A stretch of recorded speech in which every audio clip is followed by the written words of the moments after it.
जन्म लिया इस जाति में। नमन करो इस वीर पुरुष को जिसने जन्म लिया इस जाति में। बड़े पड़े थे किस्से जिनके हेपा सेहत की माटी में। हर रावणा की यही जुबानी, हर रावणा की यही जुबानी, अमर हो गई इनकी कहानी। वो कोई और नहीं, मेजर दलपत सिंह बलिदानी थे। झुका दिया था अपनी बाजू की ताकत से और वो बन गया था रावणा सरवणी अपनी ही साहस से। भारत माता की जय। भारत माता की, भारत माता की।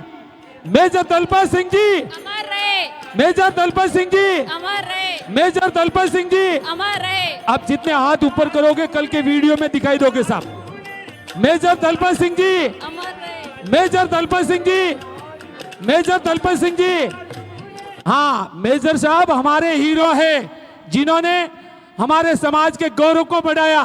अब आगे की बात फिर करेंगे प्रेम भाई साहब जी। इधर साहब।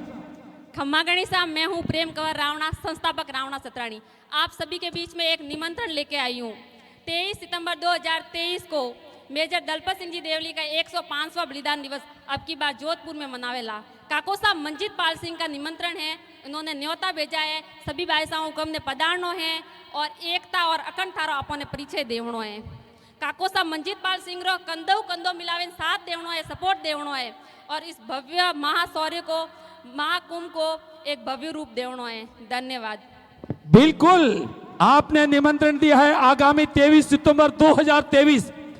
आपको तो आना ही है और भाई साहब को घर नहीं रखना है और सबको जोधपुर चलना है साहब। ठीक 23 सितंबर 2023 रावण का सबूतरा, जहां हम अपने अमर शहीद मेजर दलपत सिंह जी देवली को बलिदान दिवस पर श्रद्धा के सुमन अर्पित करेंगे, आप और हम सब मिलकर।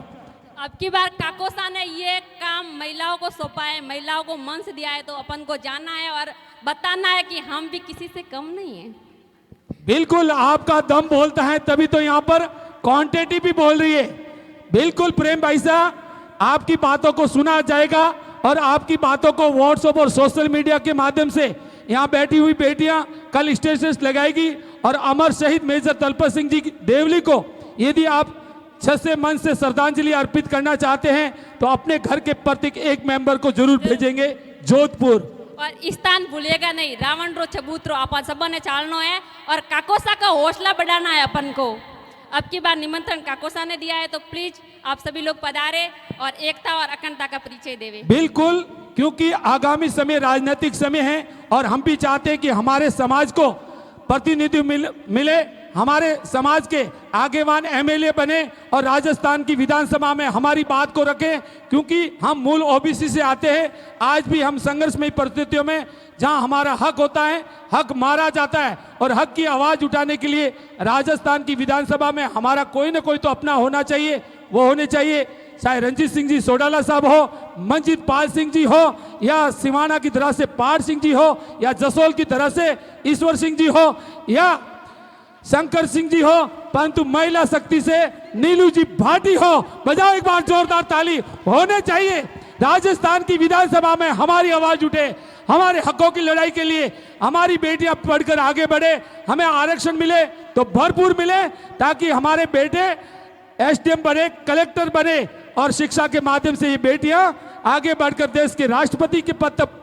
कहते हैं कि घास फूस की झोपड़ी में जीवन यापन करने वाले रामनाथ कोविंद देश के राष्ट्रपति बन सकते हैं, तो आप में से क्यों ना, क्योंकि हुनर और टैलेंट शिक्षा के माध्यम से पाया जाता है, संस्कारों की खेती की जाती है। मैं माताओं और बहनों से निवेदन करूंगा, आप अपने बच्चों को शिक्षा के साथ साथ संस्कार देना, ताकि हमारा परिवार और हमारे गांव का नाम रोशन हो, हमारे समाज का नाम रोशन हो। ध्यान रखें, याद रखें 23 सितंबर। और स्थान बता रहे हैं प्रेम भाई साहब, रावण का सबूतरा। आपको जाना है, मुझे जाना है और सबको ले जाना है और सबको एक दिन जाना है, क्योंकि इस बात का ख्याल रखें कार्यक्रम समाज का है। आपको कोई कहे ना कहे, आपको अपने जेब से भी खर्चा करके वहां जाना है और लोगों को दिखाना है कि मेरा समाज अब जाग चुका है, अपने अधिकारों के लिए पूरी तरह से जागृत है। हम हमारे हकों की लड़ाई हम अपने समाज के माध्यम से लड़ सकते हैं। हमें भीख नहीं चाहिए, हमें हक चाहिए और हक हम लेकर रहेंगे। बहुत बहुत बोलिए, आपको बोलना। और मैं इस प्रोग्राम के बारे में 2 लाइन कहना चाहूँगी। सभी का बहुत बहुत धन्यवाद। जिसकी तारीफ करे उतनी कम है। बहुत खूबसूरत लग रहे हो। किसकी तारीफ करूँगी, कौन भाई साहब फूट रहे हैं। सभी एकदम बहुत अच्छे लग रहे हैं आप लोग। सभी भाई साहब फूट रहा है, ट्विंकल ट्विंकल लिटिल स्टार है सब। और मैं जिस दिन यहाँ पर बालोतरा में हमने इससे पहले 2 प्रोग्राम और किए, रावणा सत्रानी फर्स्ट और सेकंड, ये दोनों सिरोही में किए, और तीसरा हमारा उद्देश्य ये था कि हम बालोतरा में करें। इशिता बाईसा ने बताया था कि बालोतरा में कभी इवेंट नहीं हुआ है हमारे बाड़मेर साइड, तो मैंने मन में ठान लिया कि अब की बार बालोतरा में होना चाहिए। तो फिर बहुत सारे भामाशाहों ने, सहयोगकर्ताओं ने सपोर्ट किया। इनका मैं तहे दिल से धन्यवाद अर्पित करना चाहूँगी कि आप लोगों ने सहयोग किया, आपका बहुत बहुत धन्यवाद। और आप लोग भी पधारे अपना कीमती समय निकालकर, तहे दिल से धन्यवाद करूँगी मैं आप सभी का। और नीलू जीजा, खुशी बाईसा, आपका बहुत बहुत धन्यवाद। नीलू जीजा ने एक बार बोला, मैंने कॉल भी नहीं किया, मैसेज किया, नीलू जीजा आपको प्रोग्राम में आना, ये भी नहीं पूछा कि प्रोग्राम है का, हाँ मैं आऊँगी। मुझे उनसे भी मुझे बहुत अच्छा लगा कि ऐसी महिला अपने समाज में होनी चाहिए। मुझे हौसला नीलू जीजा से ही मिलता है कि वो हमेशा समाज में एक्टिव होती है। इनसे ही मैंने सीखा है। मैंने घर से तो कभी तो टोक लेते हैं कि नहीं करना, ऐसे नहीं करना। नीलू जीजा का स्टेटस देखती हूँ, अरे भाई ये तो इतने बड़े बड़े स्टेज पे जाते हैं, मैं भी जाऊँ एक बार, मैं भी सीखूँ इनसे बोलना। मुझे बोलना नहीं आता था किसी मंच पे। मैं छोटी थी ना तब गई, एक मैं पापा प्रोग्राम में लेके गए, मैं बटे शायरिया काको सा बोले नहीं, जिकन शायरिया बोल रहा था, मैं याद रखें घरे लेन की उन्होंने लिखी घर जाए, मैं भी किसी मंच पे बोलूँगी। अब क्या बोलना ये आंसर मुझे पता नहीं था कि इसका मतलब क्या होता है, लेकिन मैं बोलूँगी। इसी के जरिए मैं धीरे धीरे बोलने लगी। अभी थोड़ा इनको जीजा को देखती हूँ, नहीं मुझे भी एक्टिव होना है, मैं एक्टिव रहूँगी। मुझे हौसला बढ़ जाता है। बिल्कुल नीलू जी तो आज हमारे बीच में विराजित है, इनके बाद जोरदार तालियां बनती है साहब।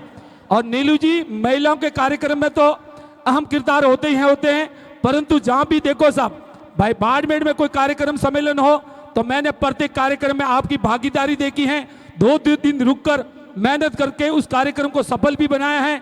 और आप हमारे महिला शक्ति प्रदेश अध्यक्षा भी रही हैं, और आपके कार्यकाल में निश्चित रूप से आपने गांव घूमकर समाज की महिलाओं को समाज में आने के लिए प्रेरित किया है।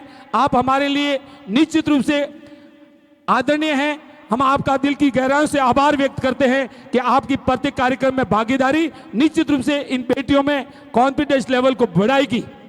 और खुशी बाईसा का भी बहुत बहुत धन्यवाद। ये हमारे दूसरे इवेंट में आए हैं, फर्स्ट सेकंड में भी आए थे और थर्ड में भी आए। आपका भी बहुत बहुत धन्यवाद, और आगे भी हमेशा ऐसे ही आते रहिए। एक और खुशी बाईसा है, वो खुशी बाईसा, हाँ गायिका, बहुत ही सुंदर आवाज़ है। मैंने 2-3 बार उनके वीडियो देखे इंस्टाग्राम पे, बहुत ही अच्छे गाते हैं, उनकी बहुत ही अच्छी आवाज़ है। उन्होंने कुछ भजन ही गाए अभी तक, और माँ कर्णिका, माँ भटियाणी सा का आशीर्वाद होगा और वो बहुत सक्सेसफुली बहुत आगे तक पहुँचेंगे। और मैंने भी उनको कॉल किया, भाई साहब आपको आना है, अरे जीजा मैं थाने मना क्यों करूँ, मैं आऊला, वो भी आए। बहुत बहुत धन्यवाद खुशी भाई साहब का भी। बिल्कुल सबका बहुत बहुत धन्यवाद। अब नेक्स्ट परफॉर्मेंस, एक सेकंड, इससे पहले रेणुका जी का मैं सम्मान करना चाहूंगी। हमारी टीम की मेंबर एक पीछे रह चुके थे। नहीं पीछे तो किसी को रखना ही नहीं साहब, भरपूर मान और सम्मान दीजिए। आज तो बाड़मेर में सबसे एक्टिव महिला है रेणुका जी। और अभी मुझे जाकर मालूम पड़ा कि मैंने इनका एक वीडियो देखा था। हाँ। आप गाड़ी चलाते हैं बड़े जोरदार तरीके से, ताली बजाइए इनकी हिम्मत को, कॉन्फिडेंस लेवल। अब मुझे याद आया कि आपका परिवार पहले सूरत रहता था, आपके पतिदेव वहां पर व्यापार और बिजनेस करते थे। ऊंट किस करवट बैठेगा, समय बदलता है। इस बहन से भली भांति कोई परिचित नहीं होगा, मैं बता दूं, इस बहन ने वो जज्बा दिखाया है कि आपके पतिदेव परिस्थितियों के कारण और बीपी के लेवल के अप डाउन होने के कारण आप पैरालिसिस कहते हैं ना साहब, वो हो गया।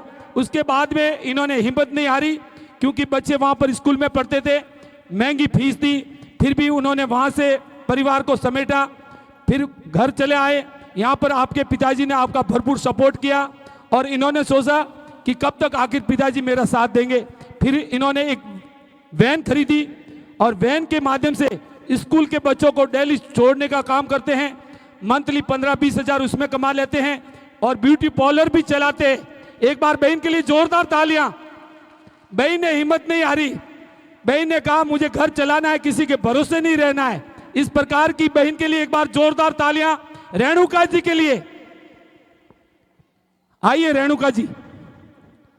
आपको मान और सम्मान मोमेंट तो नीलू जी भाटी पधारे, आप भी ऊपर पधारे। ये वो बहन है जिन्होंने हिम्मत नहीं हारी।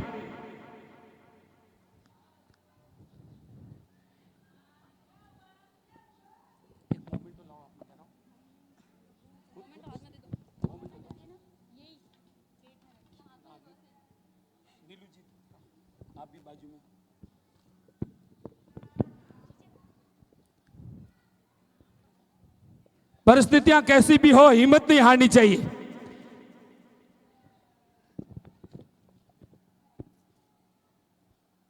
समाज की बेटी हैं और इनका कॉन्फिडेंस लेवल बोलता है। देखता हूं। खमा गणिसा।